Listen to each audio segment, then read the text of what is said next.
welcome to Rans Learning Portal. It's me, Fasna. And എന്റെ +1 മക്കളുടെ ക്ലാസ്സുകൾ നാളെ ആരംഭിക്കാൻ പോവുകയാണ്.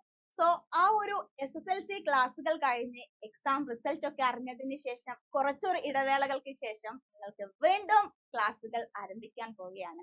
അപ്പൊ എല്ലാവരും ആ ഒരു എനർജിയിലും ആ ഒരു സന്തോഷത്തിലും ഇരിക്കുന്ന സമയമായിരിക്കും അല്ലെ. പുതിയൊരു സ്കൂളുകൾ അല്ലെങ്കിൽ പുതിയ ക്ലാസ്സുകൾ, പുതിയ ഫ്രണ്ട്സ് ഒക്കെ നിങ്ങൾക്ക് നാളെ അടിപൊളിയായിട്ട് കഴിയട്ടെ എന്ന് മിസ് ആദ്യം തന്നെ ആശംസിക്കുകയാണ്.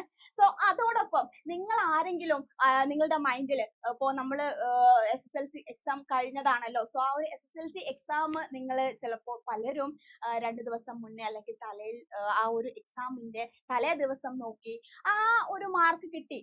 അപ്പോ നിങ്ങൾക്ക് ചിന്തിച്ചിട്ടുണ്ടാവും, യെസ് എനിക്ക് എക്സാമിന്റെ തലേ ദിവസം നോക്കിയപ്പോൾ തന്നെ ഇത്രയും മാർക്ക് കിട്ടി, അപ്പോ ഞാനൊരു അടിപൊളിയാണെന്ന് നിങ്ങൾ സ്വയം വിചാരിക്കുന്നുണ്ടാവും. യെസ്, നിങ്ങൾ അടിപൊളി തന്നെയാണ്. അപ്പോ ഈ ഒരു മൈൻഡും വെച്ച് നിങ്ങൾ +1ലേക്ക് പോവുകയാണെങ്കിൽ മക്കളെ നിങ്ങൾ പെട്ടവിടെ.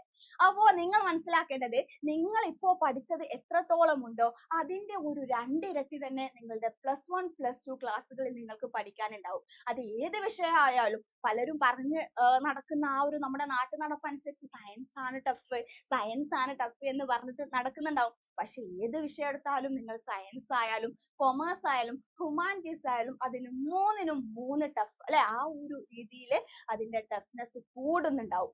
അപ്പോൾ നിങ്ങൾ +1 നിങ്ങൾ SSLCയിൽ നിങ്ങൾക്ക് സയൻസ് സബ്ജക്റ്റിനോടാണ് ഇഷ്ടമെങ്കിൽ നിങ്ങൾ പലരും സയൻസ് തെരഞ്ഞെടുത്തവരായിരിക്കും. പിന്നെ കൊമേഴ്സ് മേഖലയാണ് ഇഷ്ടമെങ്കിൽ നിങ്ങൾ കൊമേഴ്സ് തെരഞ്ഞെടുത്തവരായിരിക്കും. പിന്നെ സോഷ്യൽ സയൻസ് സ്റ്റഡീസ് ആ ഒരു കാര്യങ്ങളാണ് നിങ്ങൾക്ക് ഇഷ്ടമുണ്ടെങ്കിൽ നിങ്ങൾ ഹ്യൂമാനിറ്റീസ് ആയിരിക്കും തെരഞ്ഞെടുത്തിട്ടുണ്ടാവുക.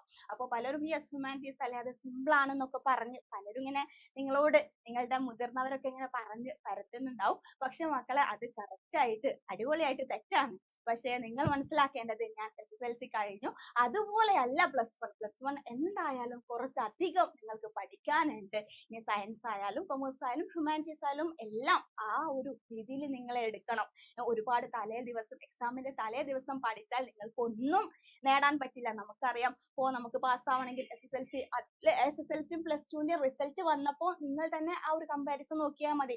SSLC എക്സാമിൽ വളരെ കുറച്ച് പേര് മാത്രമേ നമുക്ക് ഈ ഒരു വിജയം കൈവരിക്കാൻ സാധിക്കാത്തവരുള്ളൂ, അല്ലെങ്കിൽ കുറച്ച് പേര് മാത്രമേ തോറ്റിട്ടുള്ളൂ. പക്ഷെ നമ്മുടെ +2 എക്സാമിന്റെ ആ ഒരു റിസൾട്ട് എടുത്ത് കഴിഞ്ഞാൽ ധാരാളം പേര്, ഒരുപാടധികം പേര് ആ ഒരു എക്സാം ഫെയിൽ ആയിട്ടുണ്ട്.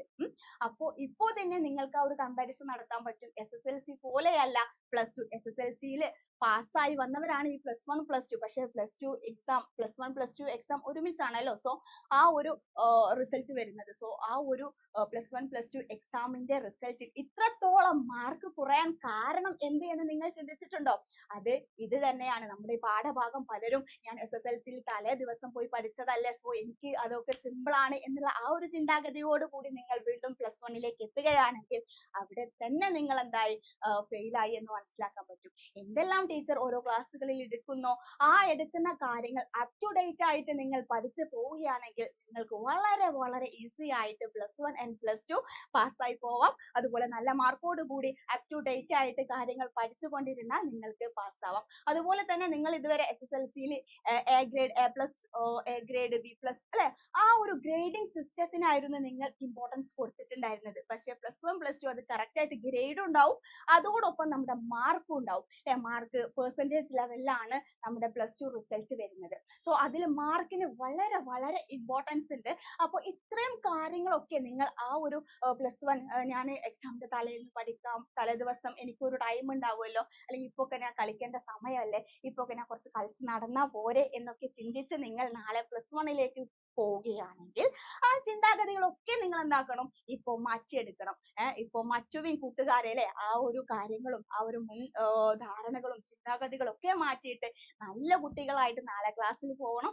അതോടൊപ്പം തന്നെ നിങ്ങൾക്ക് ധാരാളം പുതിയ ഫ്രണ്ട്സും കാര്യങ്ങളും ഒക്കെ നാളെ കിട്ടും. സോ ആ ഫ്രണ്ട്സിനെ പറ്റിയുള്ള ഒരുപാട് അല്ലെ കാര്യങ്ങളും എങ്ങനെയുള്ള ഫ്രണ്ട്സ് ആണ് നിങ്ങളുടേത് എന്നൊക്കെ മനസ്സിലാക്കുക. അതോടൊപ്പം ഞാൻ പറഞ്ഞ ഈ ഒരു കാര്യം, ക്ലാസ്സുകൾ ടീച്ചർ എന്തെല്ലാം എടുക്കുന്നു അത് അപ് ടു ഡേറ്റ് ആയിട്ട്, ഇന്ന് എന്തെടുക്കുന്നു അത് ഇന്ന് തന്നെ പഠിക്കുക.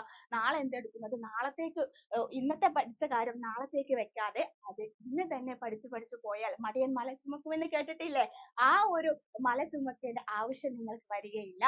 സോ ഇപ്പോ തന്നെ നാളെ മുതൽ തന്നെ അല്ലെങ്കിൽ നിങ്ങൾ ഇന്ന് തന്നെ ചിന്തിക്കേണ്ടത് യെസ് ഞാൻ എന്നും ക്ലാസ്സിൽ മിസ് എടുക്കുന്നത് കാര്യങ്ങൾ പഠിക്കും എന്നുള്ള ആ ഒരു ചിന്തയോടുകൂടി നല്ലൊരു ശുഭാപ്തി വിശ്വാസത്തോടു കൂടി നല്ലൊരു കോൺഫിഡൻസോടു കൂടി എനിക്കൊന്നും പറ്റില്ല എന്നുള്ള ആ ഒരു മക്കളെ ആർക്കും പറ്റാത്തതായിട്ട് ഒന്നുമില്ല. നാം തന്നെയാണ് നമ്മുടെ എബിലിറ്റി അല്ലെങ്കിൽ ആ ഒരു കപ്പാസിറ്റിയെ നമ്മളിങ്ങനെ അവിടെ അടിച്ചമർത്താണ്. എല്ലാവരെയും നല്ലൊരു പൊട്ടൻഷ്യൽ കൂടിയാണ് നമ്മുടെ ദൈവം സൃഷ്ടിച്ചത്. സോ നമ്മളാണ് നമ്മളെ തന്നെ നമ്മുടെ ആ ഒരു കപ്പാസിറ്റി എനിക്കൊന്നും പഠിക്കാൻ ആവില്ല, ഞാനൊന്നും പഠിച്ചാൽ റെഡി ആവില്ല എന്ന് പറഞ്ഞ് നമ്മൾ തന്നെയാണ് നമ്മളെ അവിടെ എന്താവുന്നത് താഴ്ത്തുന്നത്. സോ എനിക്ക് പഠിക്കാൻ പറ്റും, യെസ് ഞാനിത് പഠിക്കും എന്ന് പറഞ്ഞുകൊണ്ട് നാളെ നിങ്ങളുടെ ക്ലാസ്സുകൾ നിങ്ങൾ സ്റ്റാർട്ട് ചെയ്യണം. സോ എല്ലാവരും നന്നായിട്ട് പഠിക്കുക, നല്ല മക്കളായി അതോടൊപ്പം നല്ല കുട്ടികളായിട്ട് മുന്നേറുക. എല്ലാവർക്കും ഒരു ഓൾ ദി ബെസ്റ്റ് പറഞ്ഞുകൊണ്ട് നിർത്തുകയാണ്. So thank you.